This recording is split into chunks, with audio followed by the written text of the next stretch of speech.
Well, this is a very quick visit to Kuwait, in fact. The main purpose is to attend the conference of the Arab Labour Organization, meeting here in Kuwait. It's the 50th birthday of the Arab Labour Organization, so it was a particularly important conference, and I've been attending their opening meetings today. But in the sidelines, I've been able to do two things, really. One is to meet with a large number of Labour ministers from around the Arab region, and I've met many of them today.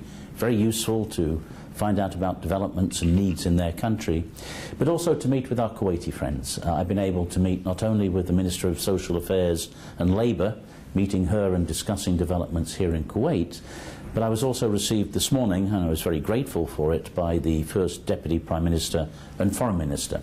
And we discussed also regional political developments and the way the ILO can work with Kuwait and your neighbouring countries in the future.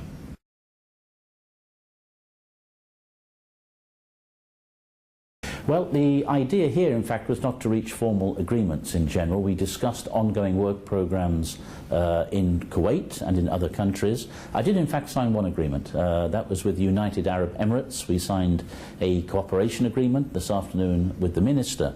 But I think the major point is to continue to develop work which is taking place to make contact with not just our governments, but also workers and employers organisations. And I think the general message I'm getting is that in these times of turbulence, not only in the Arab world, but in the world in general, people are worried. People are worried about the world of work, the effects on jobs, the effects of economic growth. And I think this makes our cooperation together all the more important.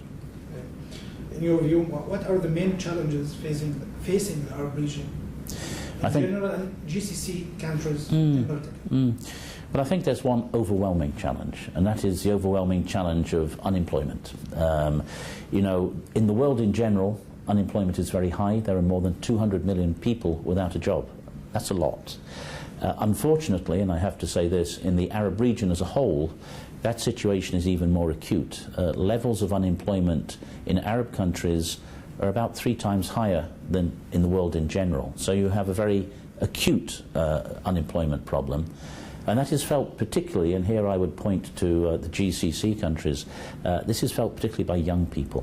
We have a real problem about finding jobs for young people, integrating young people into labour markets. And I think for the GCC, you've got this rather divided labour market, segmented labour markets. You've got labour markets in which expatriate workers often form the majority, and national workers are often very much concentrated in the public sector. Now, I think these are structural issues which many GCC countries are going to have to deal with in the future, and we'd like to be helpful to them in that regard.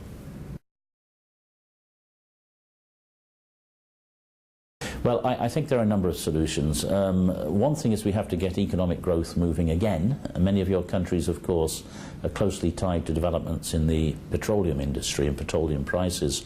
But if you look at the structural problems to which I have referred, I think what you've got to basically understand that the jobs of the future, and we see this around the world, you know, you cannot expect the public sector or the state to take the whole responsibility for creating jobs in the future. More and more, I think the understanding is the private sector has to take over as the motor for job creation. So we see the promotion of small and medium-sized enterprises as important. We see creating an enabling environment, as we say, for private enterprises being very important. And we see actually making entrepreneurship, young people becoming entrepreneurs, business people themselves, as one way forward as well. I think we've got to make this structural shift. It applies to the world in general. It applies here, I think, to the Gulf Cooperation countries with particular force. I think we have to work at different levels. The ILO is working with all of the countries of the Arab region. We are present in some of the countries with offices and staff. We try to help national governments develop policies which help employment. I think there's a very big job to be done in skills and training. We have to develop the capacities of countries to develop educational systems, training systems that produce young people with the skills that the labour market require. We're working in all of these areas. I think there's a particular responsibility to help build up the capacity of labour ministries. I think in many countries labour ministries are not really up to the task. They don't have all of the expertise which are needed to deal with labour market problems which are increasingly complicated and sophisticated. So we are trying to work, for example, here in Kuwait with the Labour Ministry, many other countries as well, so that they can begin to deal with these problems in a much more effective way. And I should perhaps add that the main subject of the conference here in Kuwait this week is about social dialogue. That means not just governments, but employers' organisations and workers' organisations talking together to try to find agreed solutions. This takes a lot of work, takes a lot of effort, but when it works well, it produces good solutions.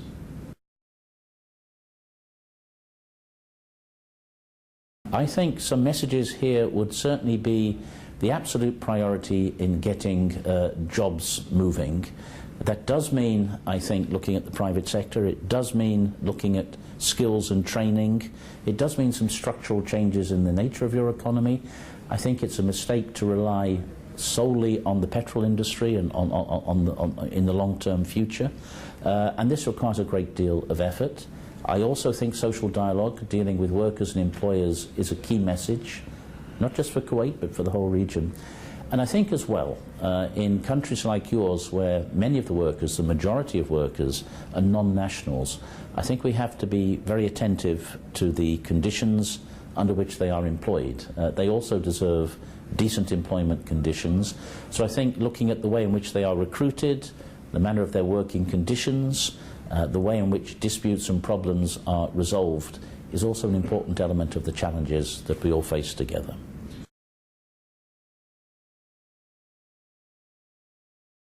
Well, in Kuwait, actually, the program that we have going specifically with the government is around building the capacities of the Ministry of Labour Inspection and dealing with problems in that area.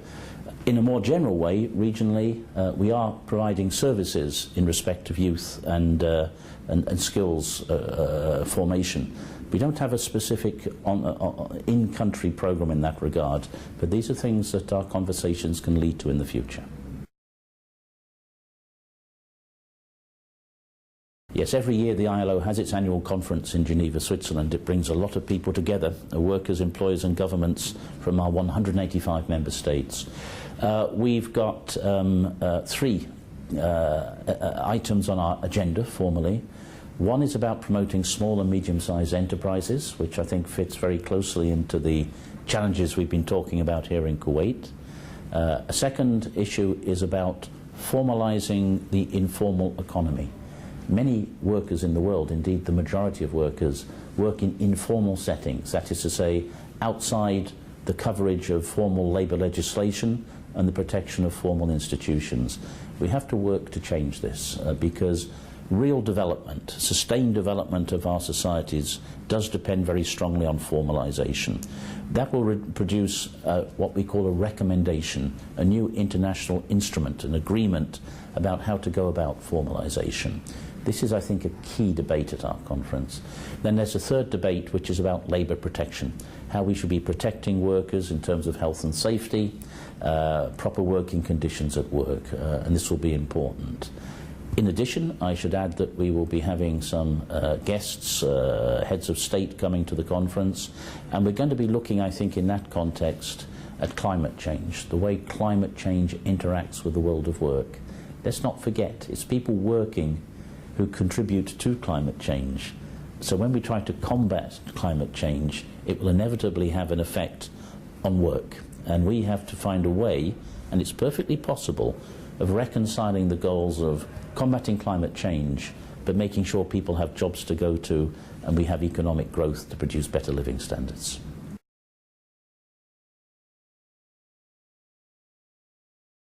Well, the 1st of May, of course, is internationally recognised as the Day of Work, the Day of Labour, and I think it's appropriate that we mark it and that we recognise the importance of work in our societies. You know, we have nothing. We have no wealth, we have no future except with people working and producing the wealth upon which our welfare depends. I think the key message is that in these difficult times, and these are difficult times, with political turbulence, economic problems around the world, it is more than ever important that governments, employers and workers join together, not as opponents, not as enemies, but as partners, to firstly try to produce the jobs, try to agree policies that will include people, young people in particular, in the world of work, give them the chance of a decent job, and secondly, to find ways of talking together to find solutions which are fair. You know, the ILO stands for social justice. We stand for fairness for everybody. And I think not just governments, but employers and workers should be coming together to try to find solutions which give a fair chance to everybody. You know, social dialogue should not result in a winner and a loser, that the employer wins and the worker loses, or the other way around. We need to try to find agreed solutions whereby everybody feels they've come out with an advantage and our countries as a whole advance, don't go backwards.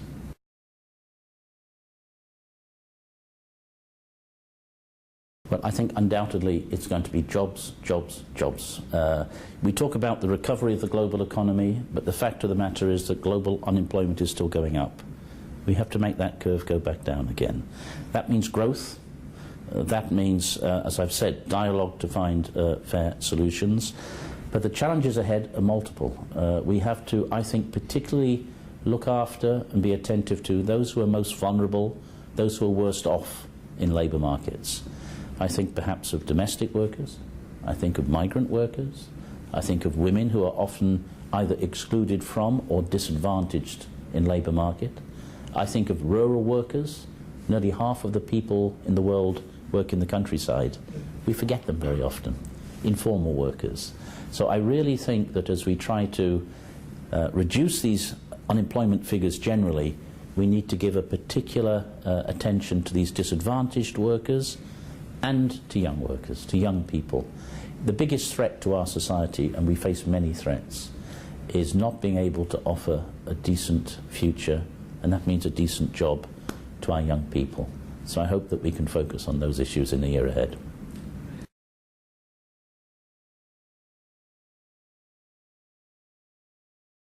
There are always opportunities, you know. There are always opportunities.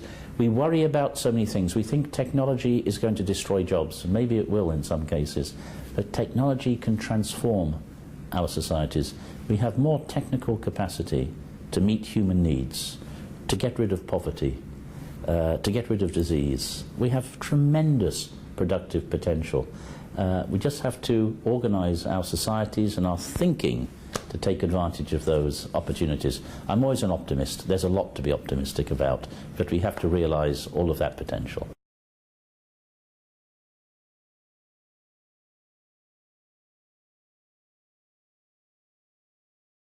Well, the final word is firstly one of appreciation to the government and people of Kuwait. I've been here only for 24 hours, it's too little, but I've seen lots of good things. We've been received very warmly, and I know all of the participants in this conference would echo me saying that. But at the same time, as I've said, to encourage the Kuwaiti government, workers and employers to come together in the search for solutions, to be attentive to those who are the worst off, those who are most vulnerable, and also to consider the International Labour Organization, as you consider the United Nations in general, as friends and as allies. This is one of the things I found here in Kuwait, that there is a natural, I think, positive relationship between the United Nations family, we're part of the United Nations family, and the government of people of Kuwait, and I think that's a tremendously positive thing as well, and we appreciate it.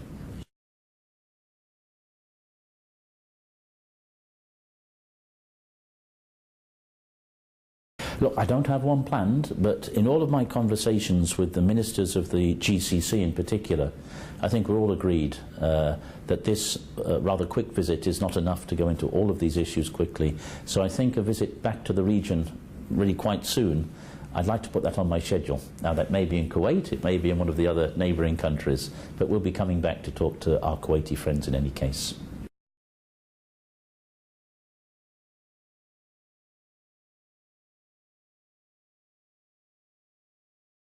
You are welcome anytime in any country. Oh, we kept you waiting today. I'm very sorry about that. I didn't want to do that. We know you have a very... We just had a minister and it was a problem. But anyway, I hope it's not too late now. No, it's yeah, fine. It's okay. always okay. Did you talk with any of the other participants here, or have you been... There's a lot of ministers here. I was just wondering if you've been... Yes, we have talked to a number of You've got some. ministers during the opening ceremony. Good, good. Splendid. We good? A little more. Little more. He still wants us to keep talking. So, Almost there. right. Because Still going. Still looking for your good side. Yeah, well, you won't find one. I've told you. It's going to be talking here all night. Okay. لا تعرف بقى تصورنا بالموبايل كمان. How is the media in Kuwait? Is there a lot of how many television channels do you have in Kuwait? We have like 5 or 6. Written press, the newspapers and that? Is it a huge number? Huge. Is it? Yeah. And quite lively, is it? Yeah, Yeah. That's good. It's good. It makes life more interesting.